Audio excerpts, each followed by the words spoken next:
दोस्तों, तो अब हम लोग थर्मोकेमिस्ट्री के क्वेश्चन डिस्कशन पे आ चुके हैं। पहला क्वेश्चन देख लो, हमें कुछ डेटा दिया हुआ है। We have to compute the average bond enthalpy and internal energy of OH bond at 300 kelvin. ठीक है, ये वाला निकालने के लिए मैं क्या सोचता हूं, जो क्यों ना हम ये वाला रिएक्शन के बारे में सोचे, जो H2O गैस हमें दे रहा है 2H gas plus O gas. ठीक है, नाउ ये वाला रिएक्शन के बारे में सोचने का दो तरीका है, ध्यान दो। एक तो मैं ये वाले रिएक्शन का जो डेल्टा RH0 है, इसको मैं क्या लिख सकता हूं। Now this can be written as 2 into delta of H plus delta HF0 of O minus delta HF0 of H2O। एक जो है वो तो मेरा ये सोचने का पॉइंट ऑफ व्यू हो सकता है, बिल्कुल ये तो मेरा पॉइंट ऑफ व्यू बिल्कुल सही है। एंड यहां पर अगर मैं डेटा देखूं तो मेरे पास आ जाएगा 440 प्लस 250 प्लस 240, तो that will be 440 plus 490, that will be equals to 930 kilo joule per mole extent of reaction, जो हम लोग डायरेक्टली देख सकते हैं। और ये वाले रिएक्शन के बारे में अगर मैं ध्यान से देखूं तो ट्राई टू अंडरस्टैंड ये वाले रिएक्शन में दिस एनर्जी, ये एंडोथर्मिक है, ऑब्वियसली बात है। This energy is required to break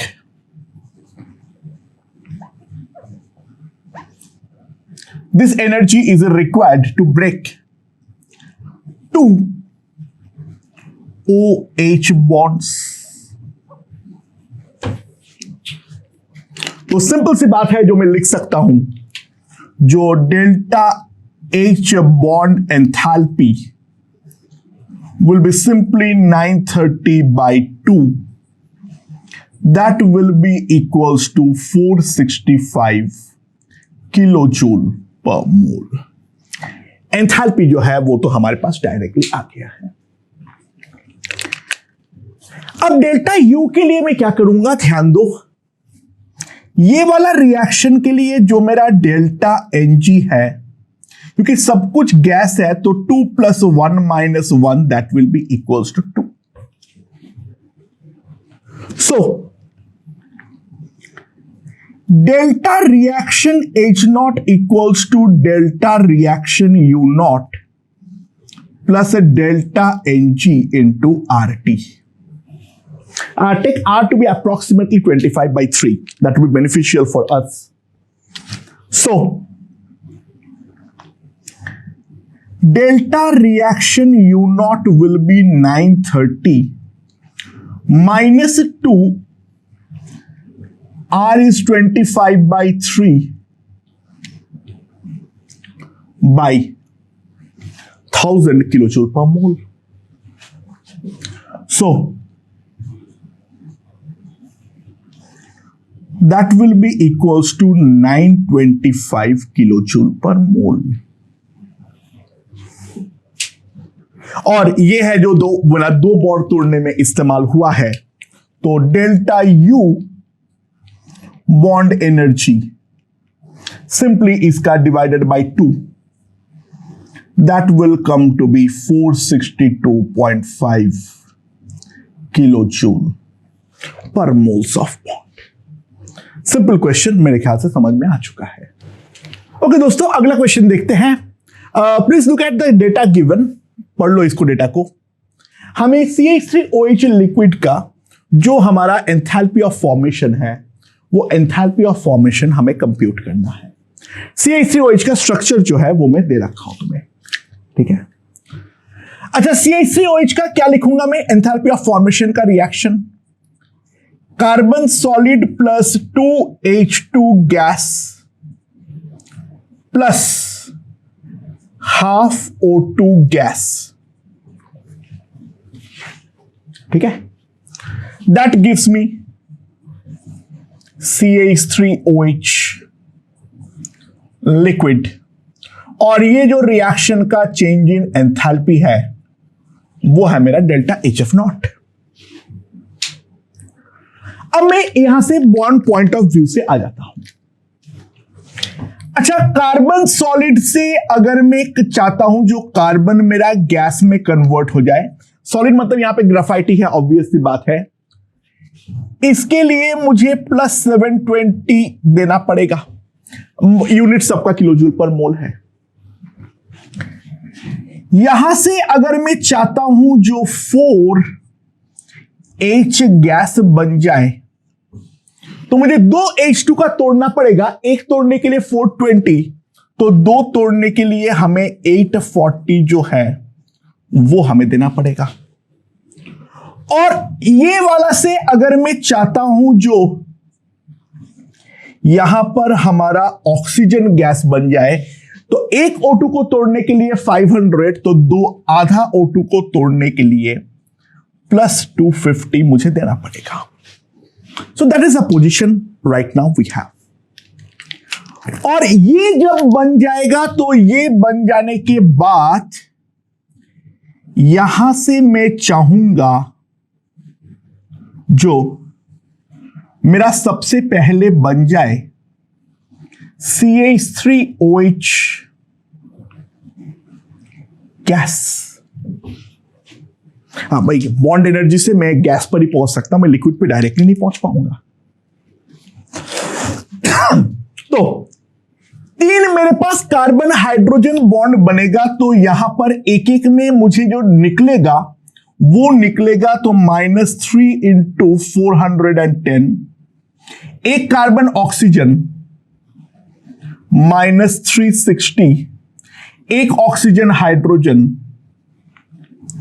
so that will be -1230 minus 820 minus 2050 इतने पर हमारे पास पहुंच जाएगा। एंड यहां से जब मैं लिक्विड पर जाऊंगा तो यहां पर हमारा एंथैल्पी ऑफ वेपोराइजेशन का उल्टा है, यानी ये वाला स्टेप मेरा एक्सोथर्मिक होगा। This is given to be 40, so this has to be -40। So the Born-Haber cycle is completed, and now we apply the Hess's law of constant heat summation. So delta HF naught will be 720 plus 840 plus 250 minus 2050 minus 40। तो मेरे पास ये कितना आ जाएगा? 0 1 3 7 minus 2090। This is what we have. And अगर हम ध्यान दें, so this will come out to be minus 280 kilojoule per mole. So that is going to be the enthalpy of formation of this particular compound. ठीक है, ऐसे questions को लेकर अब डील करना हमें जो है वो प्रॉपर आ चुका है, बस मैं प्रैक्टिस थोड़ा बहुत करवा रहा हूं, but we know how to deal with this type of questions. Okay दोस्तों, अगला क्वेश्चन देखो। The relevant data are given, ठीक है, we have to compute the bond energy of CC and CN, ठीक है। अच्छा, C2H6 का स्ट्रक्चर और CH3CN का स्ट्रक्चर क्या है? तो C2H6 का स्ट्रक्चर अगर हम ध्यान दें तो वो है हमारे पास simply CHHH,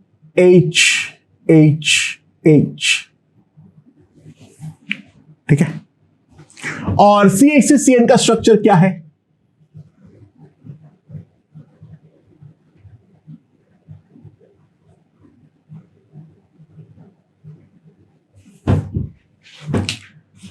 So first of all we have to find a relevant equation जिसमें इस चीज को मैं यहां पर कन्वर्ट तो सबसे पहले कर पाऊं।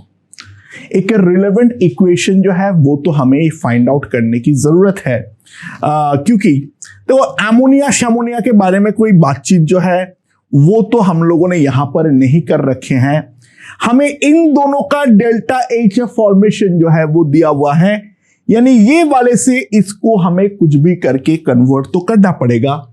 सो the relevant equation that we can think about is a C2H6 gas plus N2 gas. Half N2 gas. That we can talk about CH3CN gas. और 3 हाइड्रोजन जो है वो हमारा रिडंडेंट हो गया है, तो प्लस 3/2 H2 गैस, और ये वाला रिएक्शन का डेल्टा HR जो है वो हम देख सकते हैं। So that is the relevant equation that we have formed. क्योंकि हमें केवल और केवल CH3CN और C2H6 के बारे में आइडिया था, तो अपने फायदे के अनुसार मैंने एक इक्वेशन जो है वो मैंने बना लिया, और ये वाला रिएक्शन का अगर मैं डेल्टा देखना चाहता हूं, क्योंकि H2 और N2 तो एलिमेंटल स्टैंडर्ड स्टेट है, तो वो तो हमारा गेम पर ही नहीं आएगा, तो simply that can be written as a delta H formation of CH3CN minus delta H formation of C2H6। So CH3CN का जो हमारा फॉर्मेशन है that is 90 minus 85, that is equals to 175 kilo joule per mole. मैं यहां पर ये reaction के बारे में लिख सकता हूं, ठीक है। अच्छा, नाउ एक चीज तो यहां पर हमारे पास हो गया है, ये रिएक्शन का डेल्टा H मैंने लिख दिया हूं। क्या ये वाले रिएक्शन से मुझे कुछ मिलेगा? हां, इन दोनों स्ट्रक्चर पे अगर मैं देखूं तो 3C सिंगल बॉन्ड H हमारा टूट रहा है, और इफेक्टिव रिएक्शन के बारे में अगर मैं देखूं तो यहां पर 3C सिंगल बॉन्ड H हमारा टूट रहा है, आधा N2 को तोड़ना पड़ रहा है, तो 3/2 H2 हमारा बन भी रहा है, और एक C ट्रिपल बॉन्ड N जो है वो हमारा बन रहा है। ये चीज जो है वो हम लोग देख सकते हैं। तो हम लोग एक बार बॉन्ड के पॉइंट ऑफ व्यू से आते हैं। ध्यान दो, मैं ये वाला पार्ट को डिस्टर्ब नहीं करना चाह रहा हूं, मैं ये वाला पार्ट को बिल्कुल भी डिस्टर्ब नहीं करना चाह रहा हूं।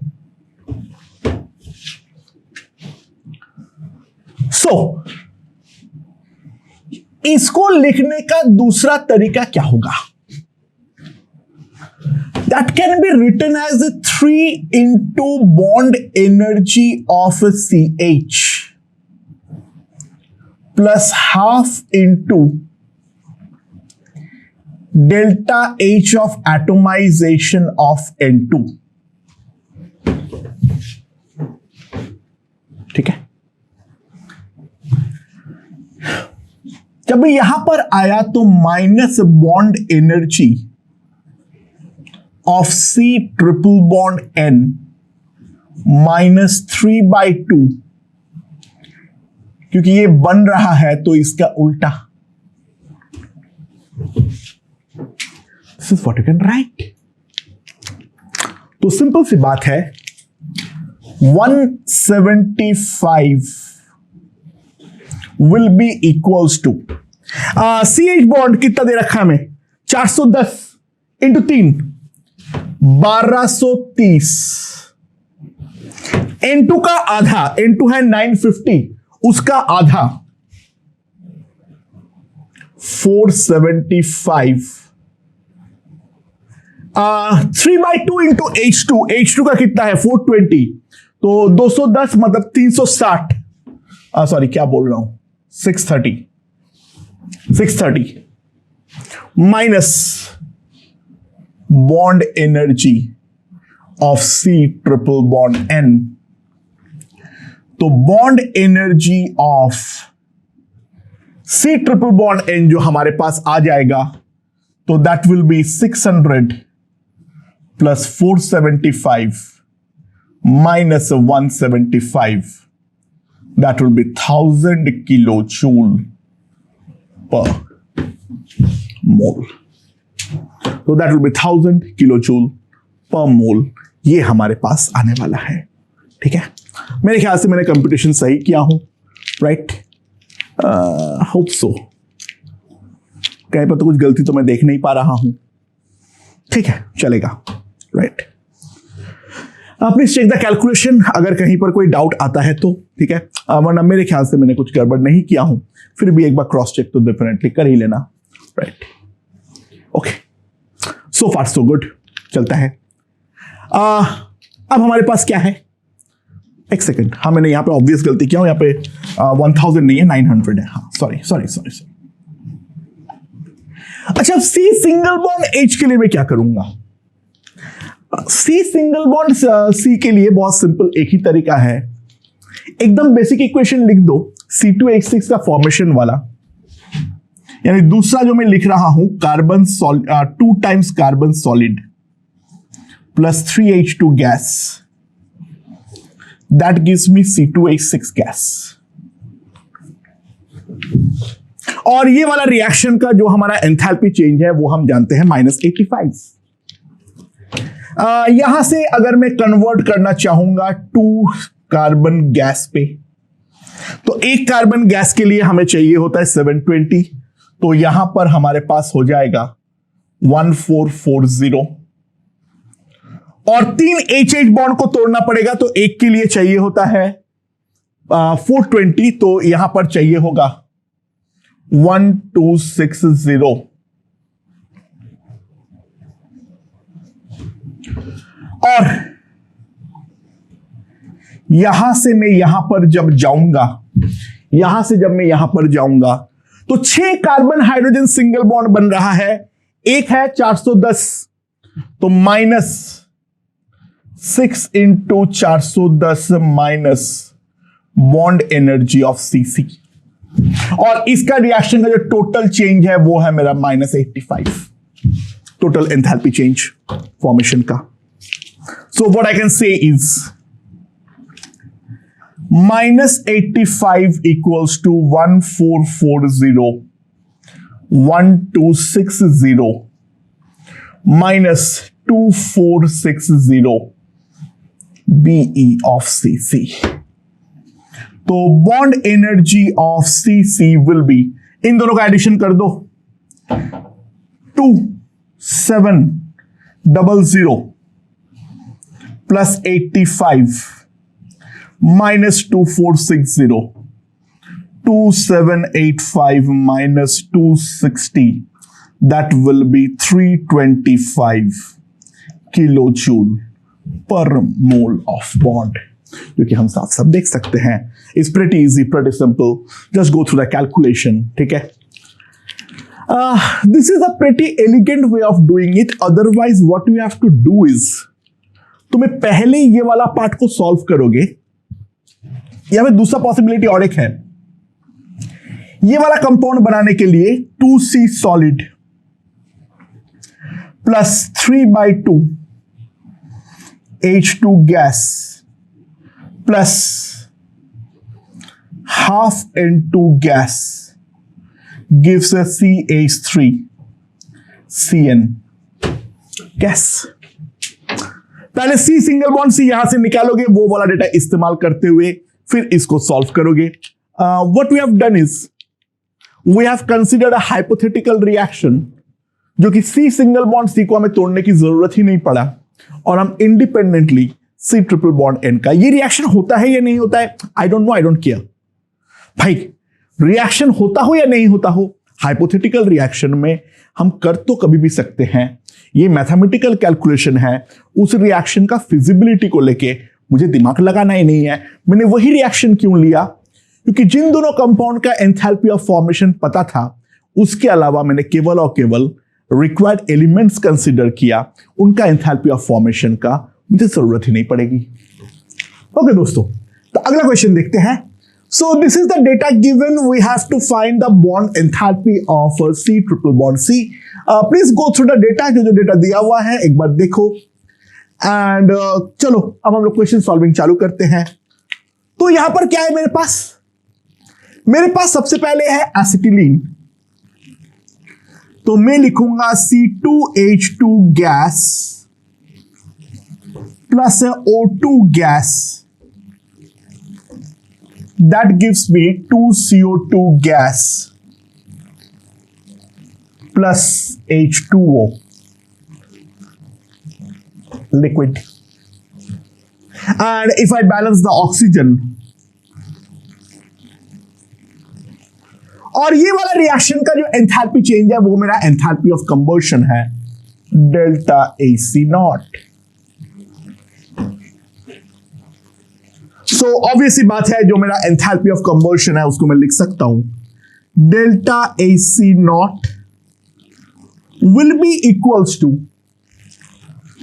2 into delta HF not of CO2 plus delta HF not of H2O minus delta HF not of C2H2. This is what I can write. Product minus reactant. So, minus 310 will be equals to 2 into this, so that will be minus 190, minus 70, minus delta HF naught of C2H2 gas. So delta HF naught of C2H2 gas, इसको यहां पर लेकर आओ तो that is coming out to be equals to plus 50 kilo joule per mole.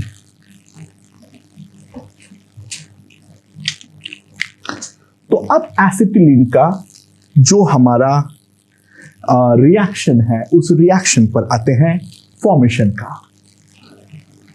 2C gas plus H2 gas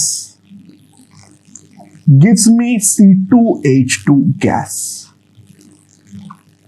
2C gas plus H2 gas gives me C2H2 gas. ठीक है? हाँ sorry solid. तो अब अगर मैं बॉन्ड पॉइंट ऑफ व्यू से आऊं तो सबसे पहले यहां पर हमें कन्वर्ट करना पड़ेगा इसे 2C गैस में, और यहां पर इसको कन्वर्ट करना पड़ेगा 2H गैस में। अच्छा, कार्बन का जो हमारा एंथैल्पी ऑफ एटमाइजेशन है, सब्लिमेशन दे रखा है, वो दे रखा है 150, तो यहां पर चाहिए होगा प्लस 300, और H2 का हमें दे रखा है बॉन्ड एनर्जी ऑफ HH, वो दे रखा है हमें 100, तो हमें यहां पर चाहिए होगा 100। ठीक है, और ये दोनों कंबाइन होके जब ये वाला बनेगा, तो let's look at the structure of acetylene.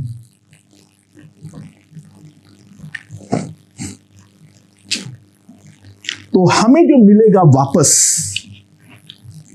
-2 into bond energy of CH minus bond energy of C triple bond C, ये हमें पलट के मिलने वाली है।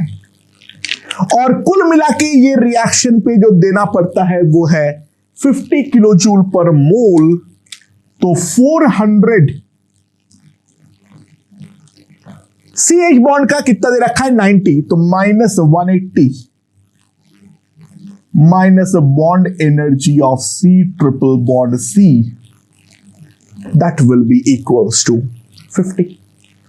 तो ये मेरे, अगर मैं इसको यहां पे ले जाऊं तो bond energy of C triple bond C, that will come out to be equals to 170 kilojoule per mole. So that will come out to be equals to 170 kilojoule per mole. Okay? Okay दोस्तों, अगला question में देखते हैं. Enthalpy of neutralization of HCl plus NaOH is given to be minus 13680 kilocalorie per mole, and enthalpy of neutralization of HCl plus NH4OH is given to be equals to minus 12270 kilocalorie per mole. So we have to find the enthalpy of neutralization of NH4Cl plus NaOH. ठीक है. अरे सबसे पहली बात, NH4Cl और NaOH में reaction क्या होता है?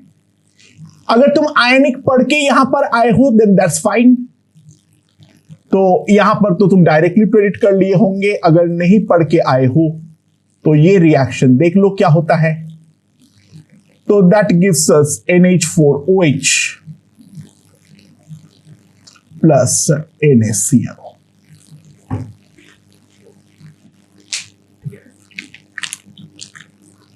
Right. So this is what we can see from here. अच्छा, पहले वाले रिएक्शन में ध्यान दो. HCl जो है वो हमारा एक स्ट्रॉन्ग एसिड है. NaOH जो है वो हमारा स्ट्रॉन्ग बेस है, और NH4OH जो है वो है हमारा एक वीक बेस. तो सिंपली मैं एक चीज लिख सकता हूं, जो minus 12270 that is equals to minus 13680 plus delta H ionization of NH4OH aqueous. That is what you can write. ये जो डिफरेंस आया है वो NH4OH का जो हमारा आयोनाइजेशन एंथैल्पी है वही पर तो चेंज हुआ है. So delta H ionization of NH4OH aqueous will be equals to, इसको यहां पर लेकर आ जाओ तो ये आ जाएगा मेरे पास 1410 किलोजूल पर मोल. ठीक है, sorry, kilo calorie per mole. Right. That is what you can see. तो इसके मतलब ये रिएक्शन क्या है, जो अगर मैं NH4 aqueous को, NH4OH aqueous को कंप्लीटली अगर मैं NH4 plus aqueous plus OH minus aqueous पे तोड़ना चाहेंगे तो इतना एनर्जी जो है वो उतना एनर्जी हमें प्रोवाइड करनी पड़ेगी. ठीक है.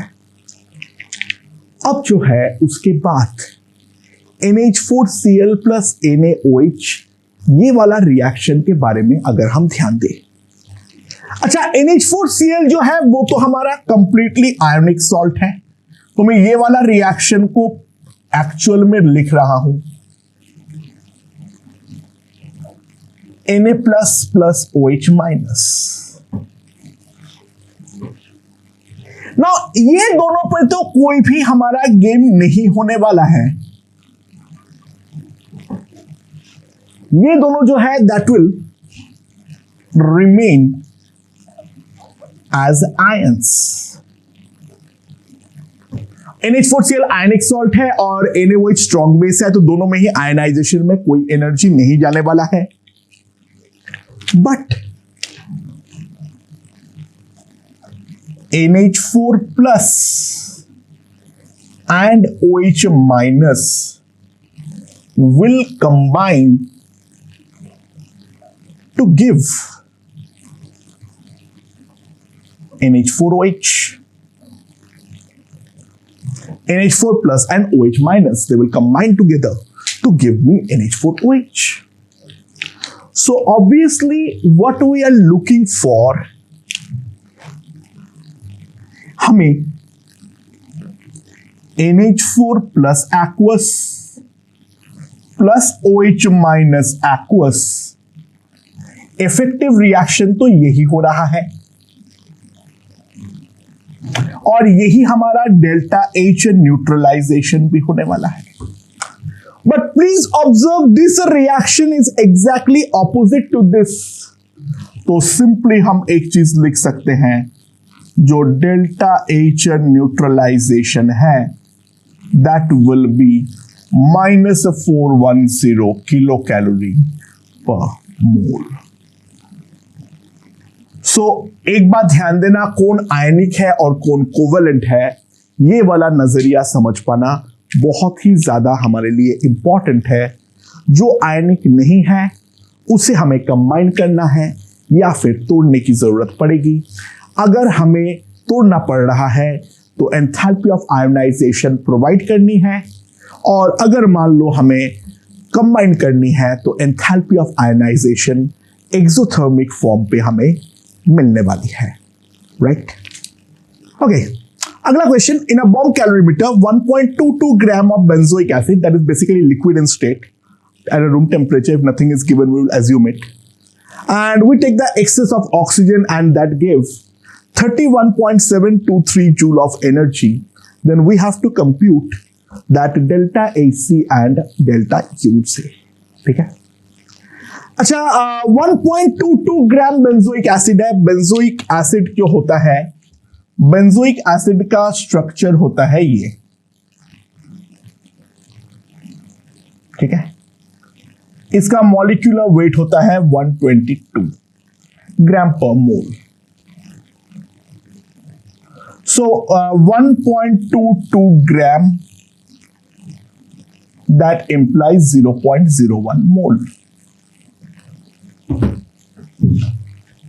ठीक है, समझ में? So सिंपल सी बात है, जो हमारा रिएक्शन हुआ है वो हुआ है benzoic acid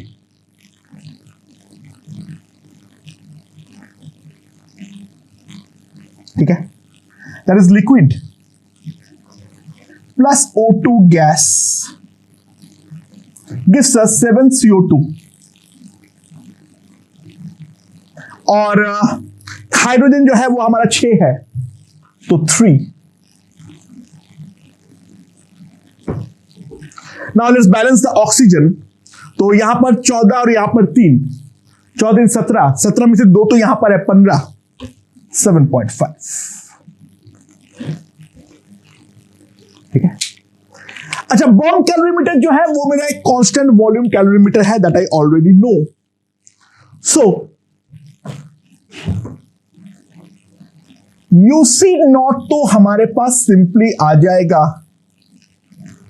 divided by 0.01 joule per mole, that will be minus 3.1723 kilojoule per mole। That is directly right। ये तो हमारे पास डायरेक्टली आ जाएगा, इसमें तो कोई प्रॉब्लम ही नहीं है। अब अगर मुझे निकालना है डेल्टा HC, तो जो हमारे पास डेल्टा NG होगा, ये लिक्विड है, ये लिक्विड है, ये तो कंप्यूट नहीं होगा, तो that will be simply minus 0.5। Temperature take it to be equals to near around 300 Kelvin। ठीक है, समझ में? So क्या होने वाला है हमारे पास? That is delta H C -3.732 minus delta N G R T 8.314 into 300।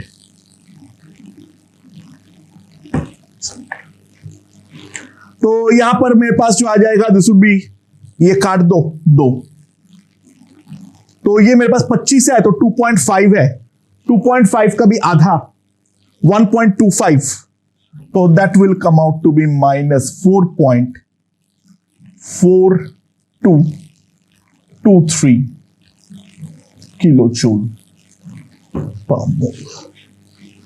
ठीक है, इस तरीके से हम बोम कैलोरीमीटर को यूज करते हैं।